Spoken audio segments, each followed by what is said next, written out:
Hey everybody, it's Jeremy. Welcome back to Lucid's 2022 Tournament Game 4, where we are playing Nazca. This is turn 80. We're almost into it. Let's fucking see what's what, shall we? Alright, kicking things off, right at the very beginning, we have Research Alteration 9, complete. Hell fucking yeah, we got it. It's time. We can do Army of Lead or Gold. Probably Army of Gold.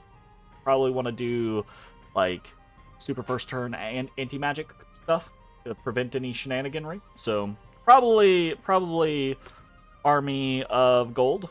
That also does technically get us Wish as well, which we could look into. I guess Army of Rats is also on the table. I don't really know when we would ever do Arcane Domination. I don't know that anyone, aside from us, honestly, is using a lot of magical beings on the field currently. So there's that. But the other two potential options at any given time. So we'll see how that goes. What else do we got going on? We did some summoning, normal shenaniganry there. And then we got a whole bunch of battles to watch because of our Myriad Scouts. So let's just jump in and see what we see. All right. So we got a Vanheim versus Arco in the Haguskus Wilderness. Okay, we got a little thug.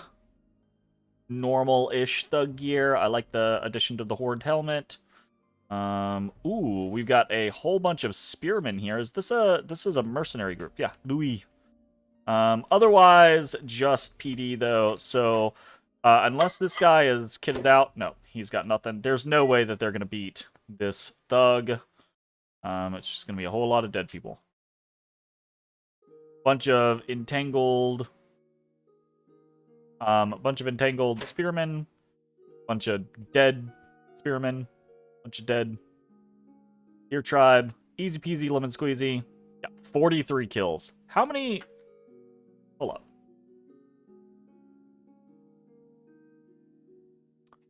up. Relatively low experience, but after those 43 kills, this Van Jarl's gonna... that's a thing that I think is really kind of, what's the way that I'm trying to say this? I think that there's a little bit of a hidden advantage in the meta of nations that have very easily deployable thugs, like the Elven nations. Because they do, in point of fact, actually gain quite a few stats through level ups, right? They get a fair amount of experience killing large groups of PD or just random soldiery that just don't have a hope of really killing them. And those stats add up, right? Like you get to 100 experience. Getting to 100 experience on some of your random thugs as an Elven nation, easy peasy. Just raiding around, right? Because you're gonna get experience for your kills. You're gonna get experience for surviving the battle. You're gonna get experience for the turn, and you can end up with a couple pluses here or there across the board. Not to mention that if you check any game that has like an Elven nation in it, a lot of times they're gonna have more individuals on the leaderboard for that very same reason. The leaderboard, the Hall of Heroes, right? Or the Hall of Fame. And those also give bonus traits, right? Which are, in addition, bonus stats, basically. So it's an interesting little, like, additional bonus to the meta of thugs, which I'm not complaining about. I think it's actually really cool. I think it's an interesting kind of, like, thing that you can lean into. Especially for defense thugs, right? Like high defense, again, Elven thugs tend to benefit more from it than thugs that are protection based, because you don't gain protection through experience pips. I don't think so. Yeah, I don't think even at super high levels you get any experience. But yeah, so that's just a really cool scenario. Anyways, moving on. Sorry, got sidetracked there. And we have a bunch of counterattacks, actually, from Arco into Van territory. So Arco attacking Van in Own. Little Hoplite squad with a little Singular Mystic. We'll see what's going on here. Just some PD. So this should be easy peasy lemon squeezy. Nothing doing. Some Falling Fires. That's fun. Okay. Arco wins that. We have Pelagia attacking Independence. Pelagia has actually run into a lot of independent issues here lately. This is kind of cool. Look at all these gelatinous cubes. Now, we actually do have a couple of gelatinous cubes in employ ourselves, but this is kind of neat. A bunch of gelatinous cubes, some elementals, a bunch of lucky coming out, a bunch of enslaved mind. So, potentially interesting. Cool. Actually gains a soul torn there, but I don't think you can keep it, right? Maybe you can. I don't know. Arco attacking Van in Nam. What is this? It's just a scout ping.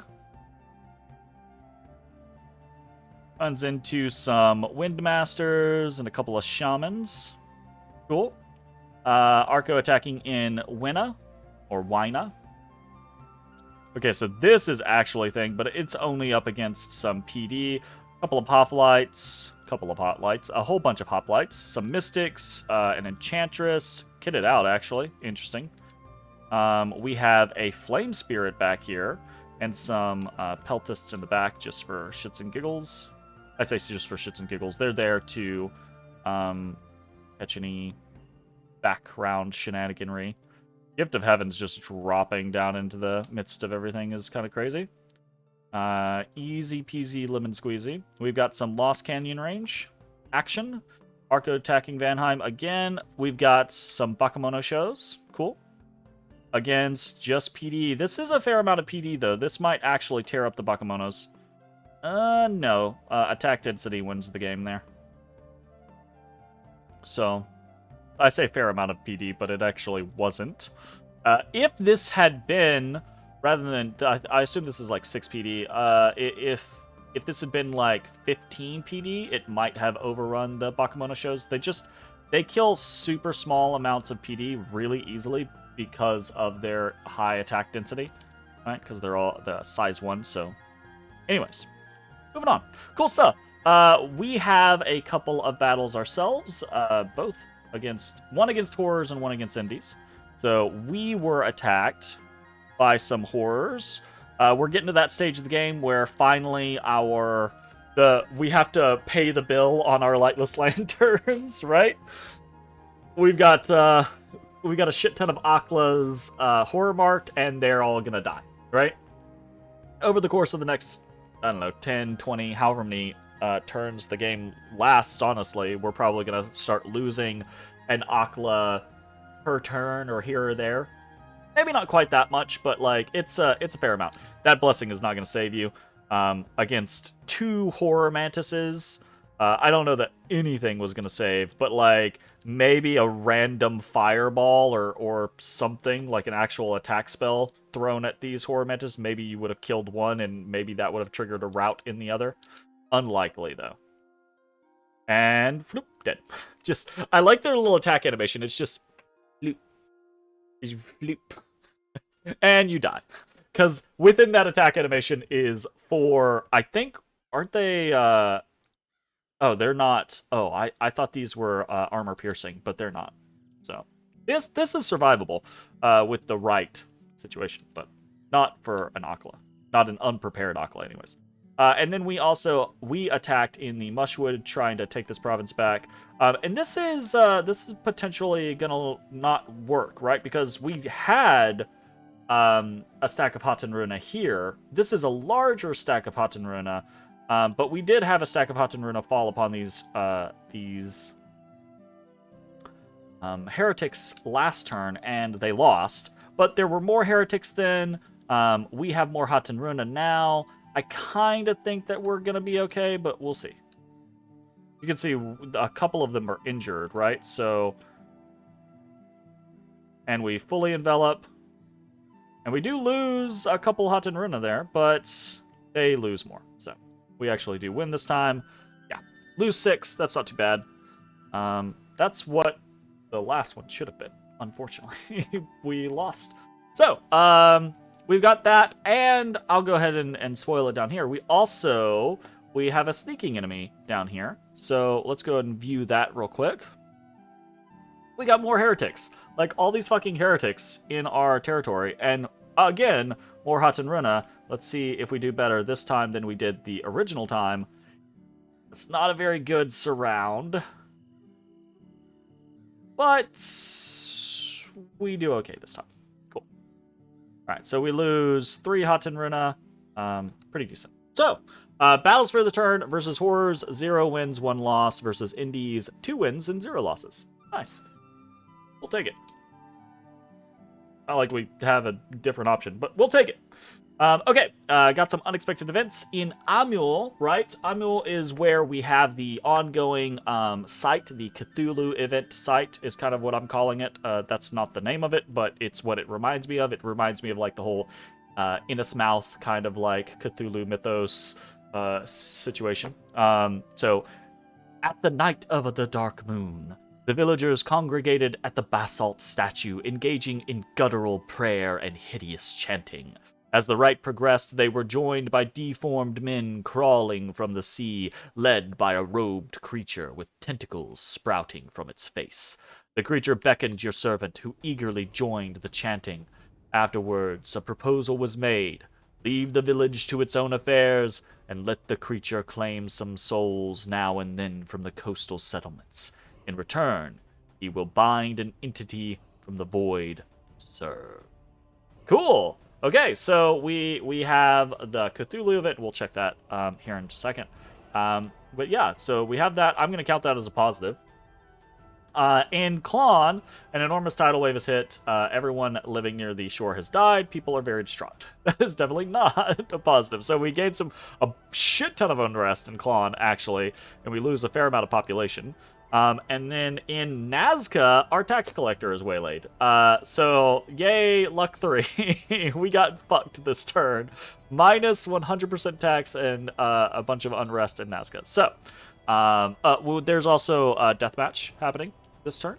We already knew that, though, so we'll take a look at that here in a second. Events for the turn, 2 negative and 1 positive.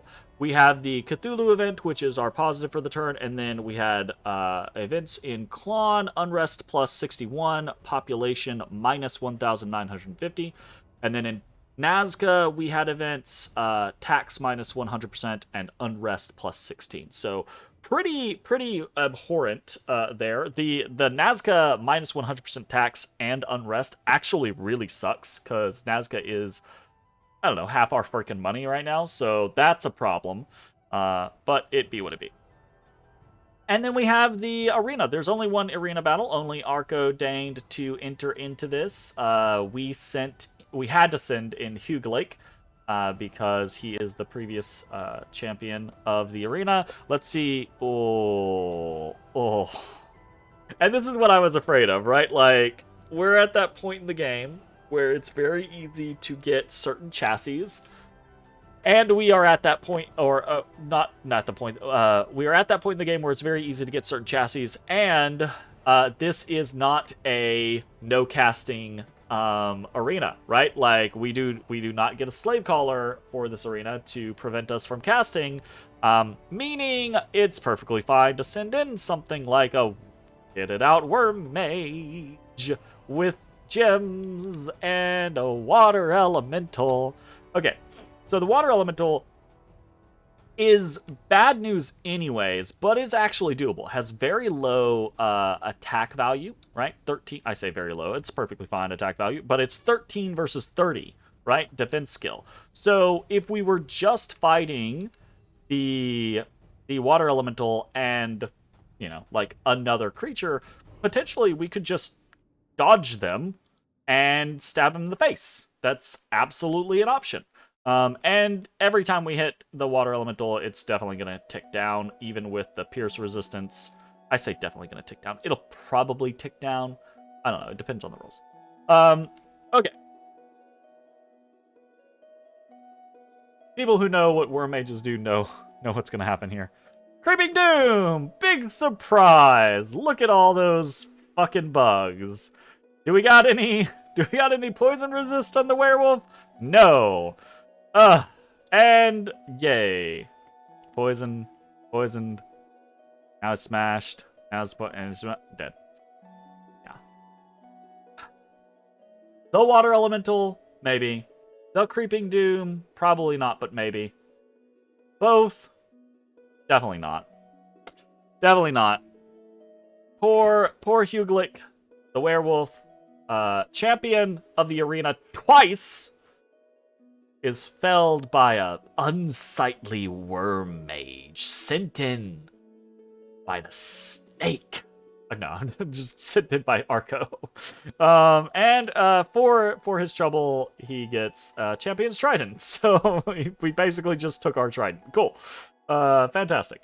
All right, well, arena for the turn. Hughlek has lost. Arco wins. Congratulations, Arco, on your arena victory. It's well earned. Good job. All right, what do we got going on? Couple of sneaking enemies found. Forces from Pelagia. We patrolled a shit ton all over the place.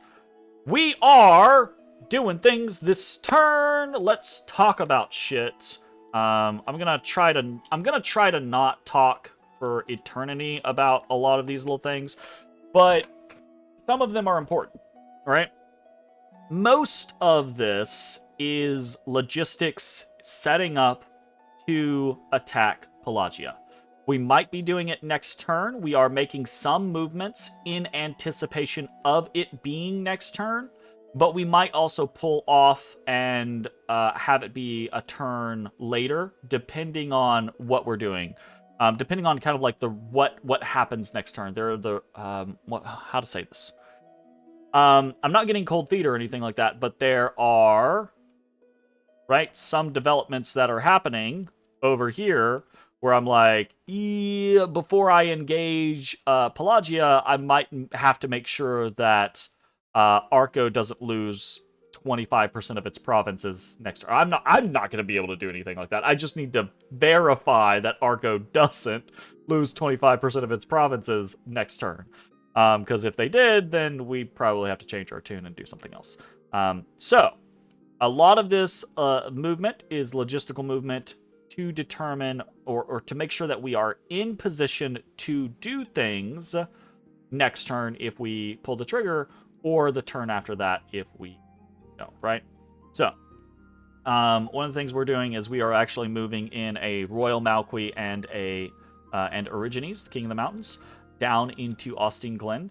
That's because we want them to participate. Ermithia and Illidan are going to be two of our initial attack locations. We want to take those 2 points as these, points jutting out into the water where we, if we control them, can use them as locations to attack many different directions, right? And if Pelagia controls them, then they are issues for us to be attacked from those directions, right? So we're going to hit those two hard immediately. It's also, playing to our strengths, right? Like, we are going to be stronger than Pelagia is above on land, right? In theory.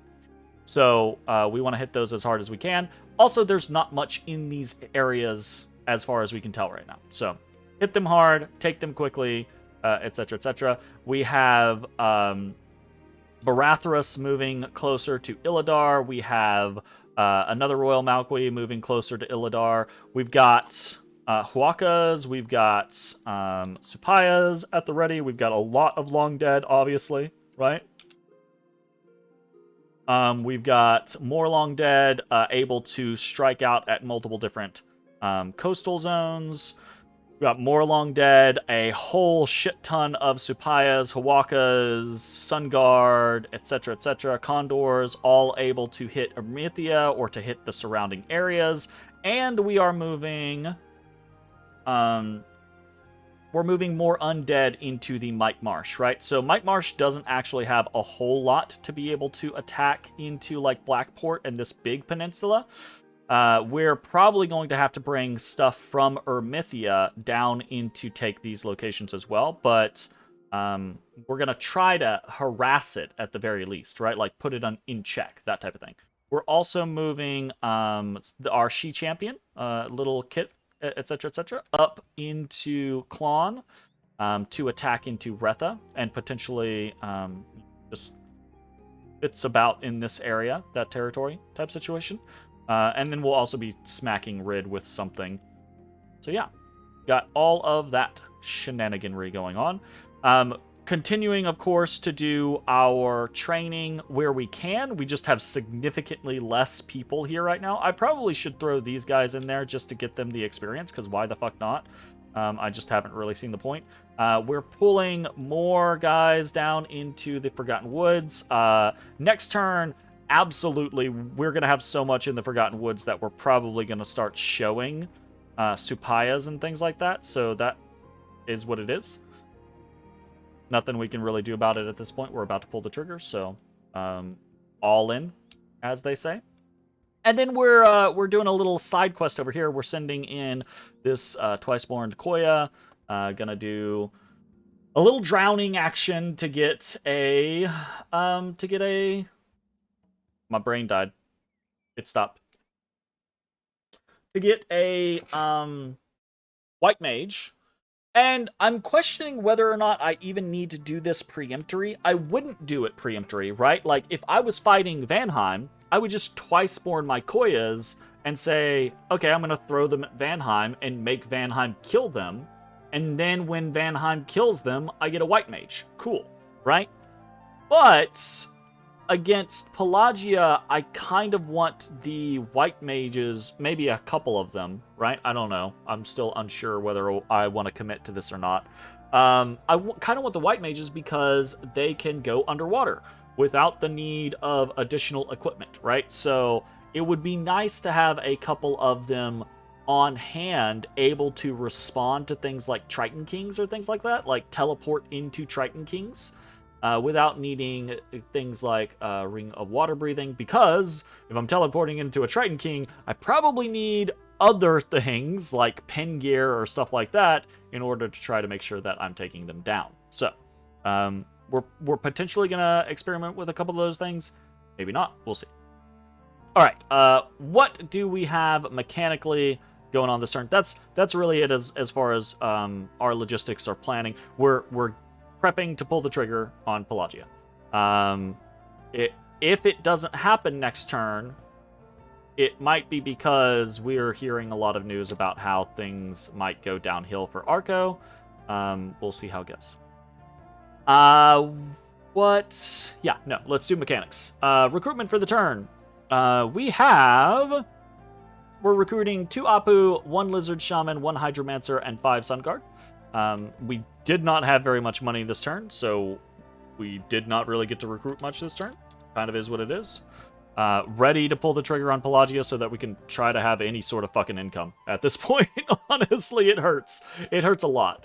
And then we've got Nazcan recruits for the turn. Why am I clicking that? We've got Nazcan recruits for the turn. We got 47 Hutton Runa this turn, captured.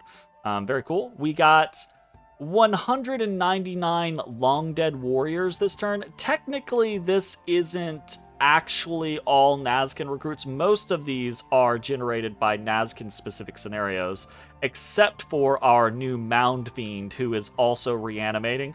So he accounts for like 5 Long Dead Warriors, and technically, those aren't Nazcan-specific. Anyone can summon a Mound Fiend and go from there, right? But I didn't want to add 5 Long Dead Warriors into the special recruit section as like differentiated. It doesn't matter, right? We're at 199 Long Dead Warriors. We got 10 recalled Supayas, 2 summoned Supayas for 14 Supayas. We have 1 summoned Huaka for 7 Huakas, and we have 1 summoned Condor for 15 Condors this turn, actually. The reason why we have fewer, I've talked about this already, the reason why we have fewer recalled Supayas is because we have more Royal Malquis on the move, ready to get involved in the action, right?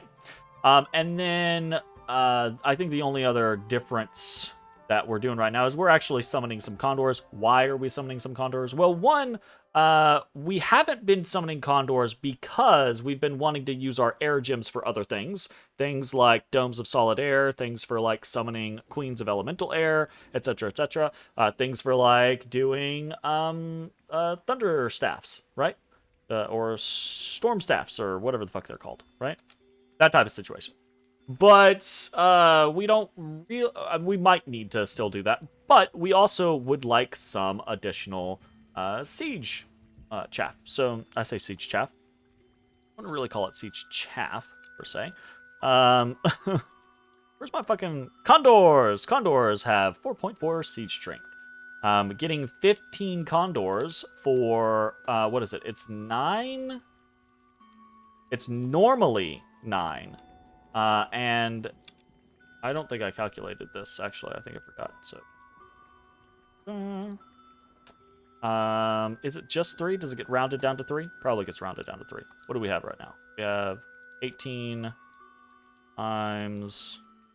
Yeah, it gets rounded down to 3. So we get 15 condors for 6 gems because of the ultimate gateway, which is fucking amazing. Like, that's phenomenal, right? Like... anyways. And that's a lot of siege strength. So 15 times 4.4 is 66 siege strength off of 6 gems is really fucking solid.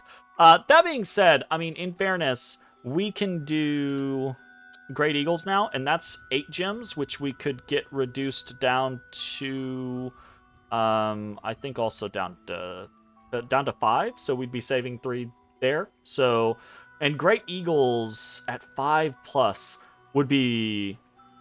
Oh yeah, we definitely... Those motherfuckers are like 16 siege per eagle or some shit like that. So we might summon some Great Eagles in the future instead of condors. The difference between Great Eagles and condors obviously being that we can bless our condors, and we have a very relatively robust bless. And the bless is helpful for surviving big battlefield wipes at this point in the late game. So, you know, there's pros and cons, I think, to either side of whether you want to summon condors or whether you want to summon Great Eagles at this point. I think they are both useful. If, and this is the true sadness for me.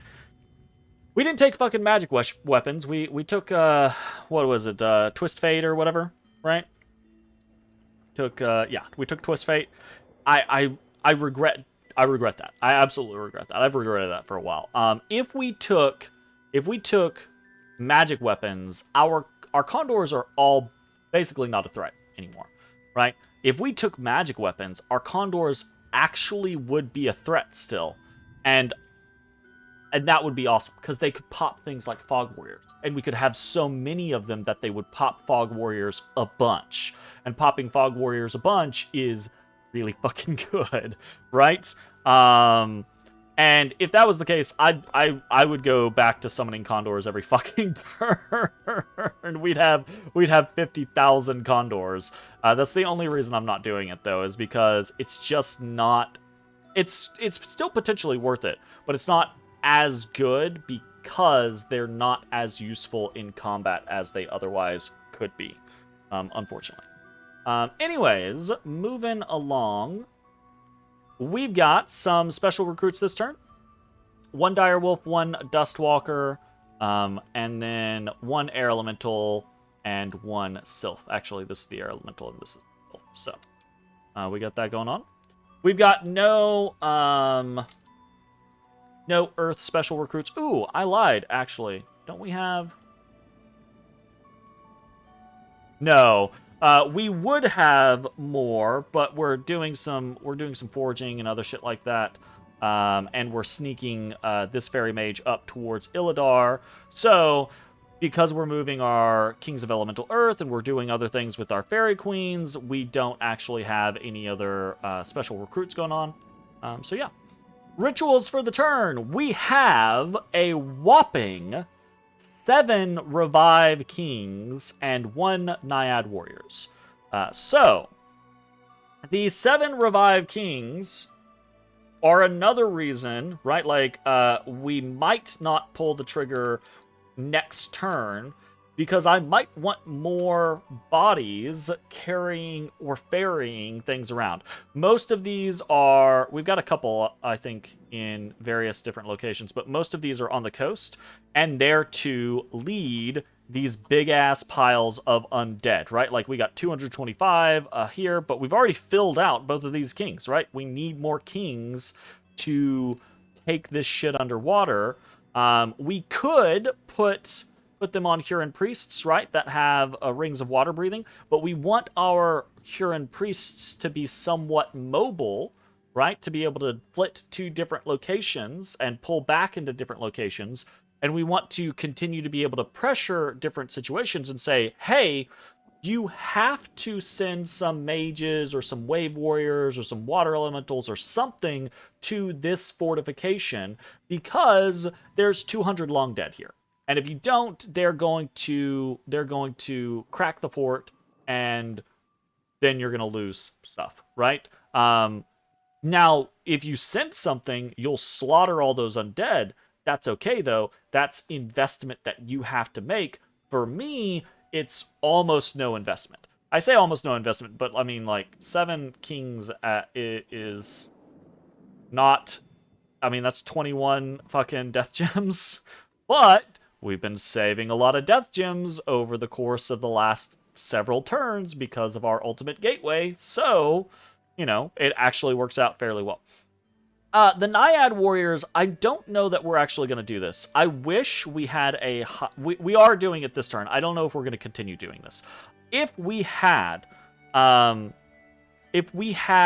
more water income, I think we would do a bunch of these. I actually really like Kidnids. Kidnids are, or Kidnides, however you say it, are, I think, really good units for fighting underwater wars for nations that are not underwater, or even nations that don't have, are underwater but don't have great troops underwater. Naiad Warriors, great summon spell. And we're getting it at a discount, but we're going to need a lot of water for water elementals and water magic for our big battles underwater. And I don't know that we're generating enough water every turn. If we were sitting at like 20, I would probably consider it. I would probably just start mass producing Kidnids here, 15, 30, 45, 60, right? Like a couple turns go by and we have a small army of Kidnids. You put all the buffs on those fuckers and they will hold a line for ages. They don't kill crazy well, unfortunately, but they're not the worst at killing. They're just not great at killing. But they'll hold a fucking line for quite a while, right? So there's that, and that's it. That's all we have as rituals, right? Again, trying to practice restraint, only recruiting what I need, except for that whole Naiad Warriors thing. Just, that's fine. It's whatever. I was convinced I needed it at that moment.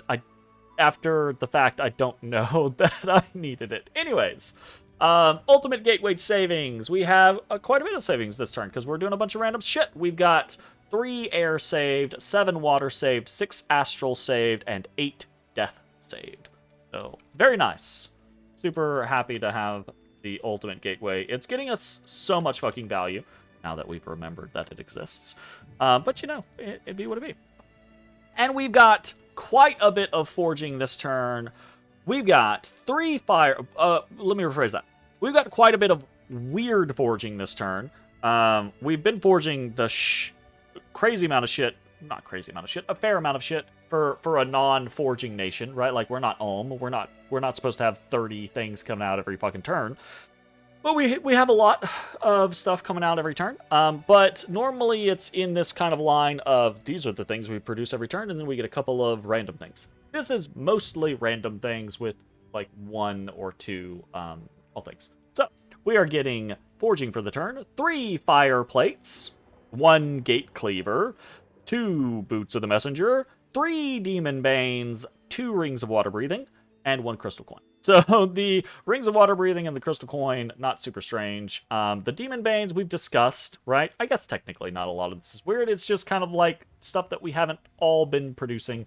Demon banes we've discussed in the past. They're, I just think, one of my favorite items. massive fire resistance, increased HP, and the chance to wallop a demon in the face in the late game. Mwah. Fantabulous. Love it. Absolutely. Boots of the Messenger, they're very good. We need to skedaddle people around all. That's all I can say about that.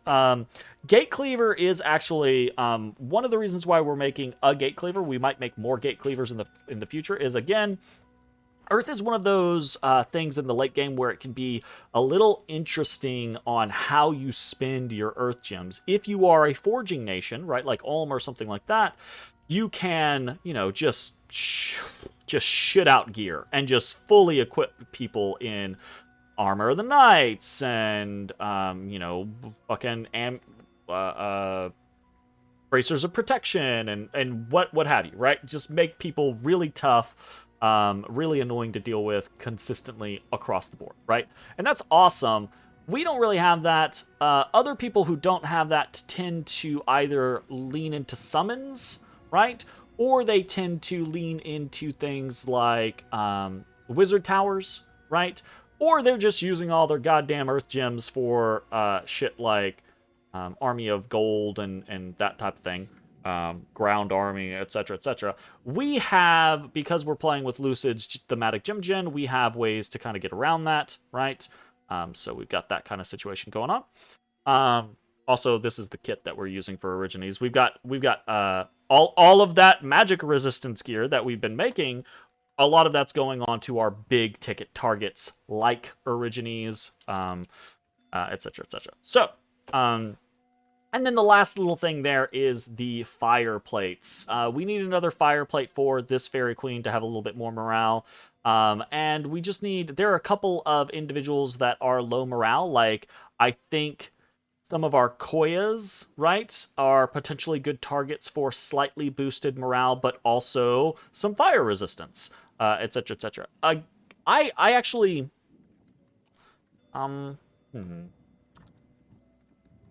Trying to think of how... Okay, so Fireplate, I think, actually is a pretty good item. If you have... if you are a forging nation, if you have forge bonuses, I think Fireplate's an amazing item, right? If you can get it down to 2 or 1 gems, it's super worth the price, right? Getting a little bit of fire resistance, but also getting a little bit of morale, especially if you put this on individuals that normally do not have any armor, right? Obviously, they do. It has a math move penalty. You got to be cognizant of that. It has encumbrance. You got to be cognizant of that for your casters, right? But ultimately, I think it's really, really awesome. Obviously, yes, the scale mails, whether it's red, green, blue, etc., are superior, but they are also twice as expensive and harder to get down to a reasonable price. And our fire income is trash. So, a couple of fire plates to boost up the morale of units that we definitely do not want to rout. Obviously, we don't want anyone to rout, but we need to make sure some people do not rout, because their enchantments are ongoing enchantments, and if they rout, that's really bad, right? So that's something that we're kind of looking into. And that's it. That's pretty much it for the turn. Got a lot of things going, a lot of little moving parts and pieces. Barathras over here hanging out, etc., etc. I'm pretty excited. It's been a very long time since we've been at war. I'm very ready to jump back into war. We're heading up Conjuration now, by the way, that we're done with Alteration 9. We're heading up to Conjuration 9 primarily for Ghost Riders, because we can get some liches or stuff like that and start doing Ghost Rider. Ghost Rider only has a 4-province range, right? However, in Olifa, right, with our... not Olifa. In Forgotten Woods, with our Ultimate Gateway, we have the Conjuration bonus. So, we could do Ghost Riders for 3 gems instead of 5 gems. That's super value. And also...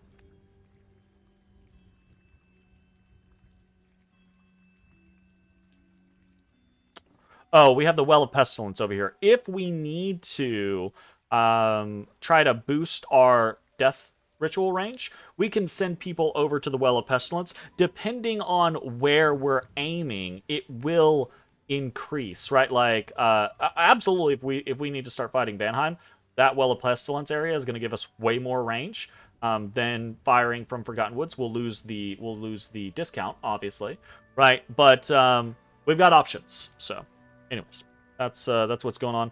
And obviously, we get other potential items from Conjuration 9. We could try to do some tarts, right? The issue with tarts, there's multiple issues with tarts, is that I don't think we have a snowball's chance in hell of controlling Gift of Health, right?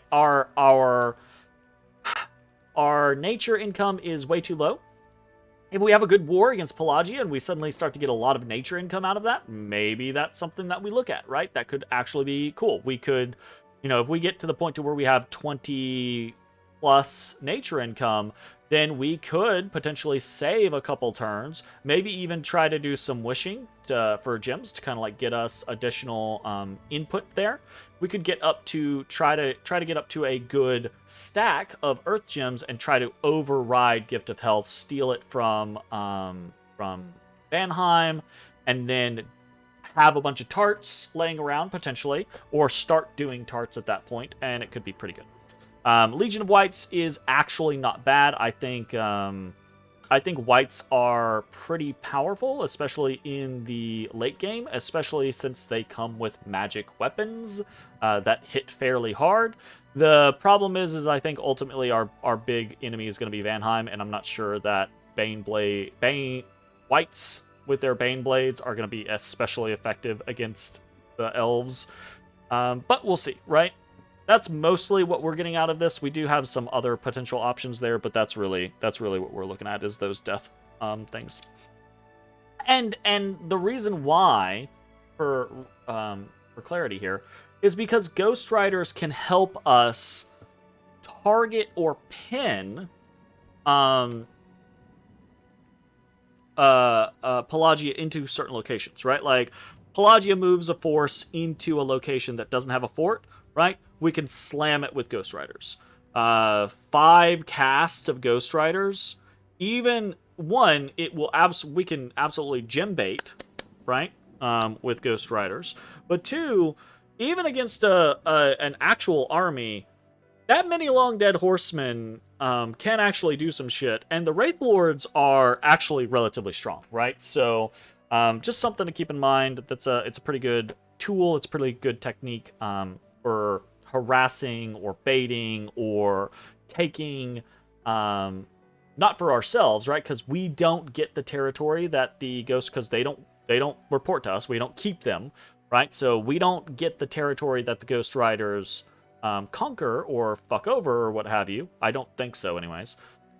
But you can use it to take stuff away from your enemy. So if you're dealing in thresholds, right, it's the scenario of just because I don't go up doesn't make you going down a positive, right? It's still a net gain.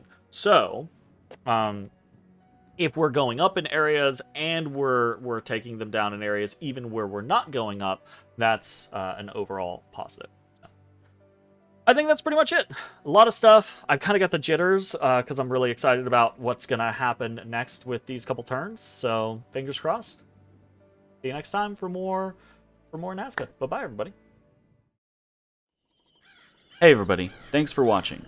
If you enjoyed the video, consider leaving a like, commenting, or subscribing. It really helps me out. If you'd like to see me live, head over to my Twitch at twitch.tv/thedistanthorizon.